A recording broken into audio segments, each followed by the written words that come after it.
അവിടുത്തെ ജീവിതകാലത്ത് എന്നെ നിയന്ത്രിച്ചിട്ടുള്ളത്. ആ തദ്ബീർ തന്നെ അവിടുത്തെ വഫാത്തിൻ്റെ ശേഷവും ഉണ്ട്. യാതൊരു കുറവും വരുത്താതെ ഹയാത്ത് കാലത്തുള്ള അതേ തദ്ബീർ എനിക്ക് ഇപ്പോഴും ലഭിച്ചുകൊണ്ടിരിക്കുകയുമാണ്.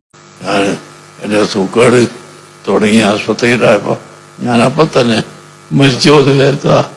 അള്ളാഹു തആല അതുകൊണ്ട് പിന്നെയും ഹയാത്ത് അത് നീട്ടി തന്നതാ. അതുകൊണ്ട് നിങ്ങൾക്ക് അഭ്യർത്ഥന വേറെ കുളം. അബ്ദുസത്താർ എന്ന് പറഞ്ഞിട്ട് ഒരാൾ കണ്ണൂരിൽ കിഡ്നി രോഗമായിട്ട് ഒരു ദിവസം 3 ഡയാലിസിസ് ഒന്നിച്ച് ചെയ്യേണ്ടി വന്നതാണ്. ഇനി ചെയ്യണ്ട. ആമീൻ. അള്ളാഹു തആല അദ്ദേഹത്തിന് ശിഫയാക്കി കൊടുക്കണം. ഒന്നും വേണ്ട ഒന്നും വേണ്ട, ഒന്നും വേണ്ട ഒന്നും വേണ്ട, ഒന്നും വേണ്ട ഒന്നും വേണ്ട. വേണ്ടാതെ എവിടെ പറഞ്ഞാൽ ഡോക്ടർ, വേണ്ടാതെ എവിടെ പറഞ്ഞാൽ ഡോക്ടർ. അൽഹംദുലില്ലാഹ്.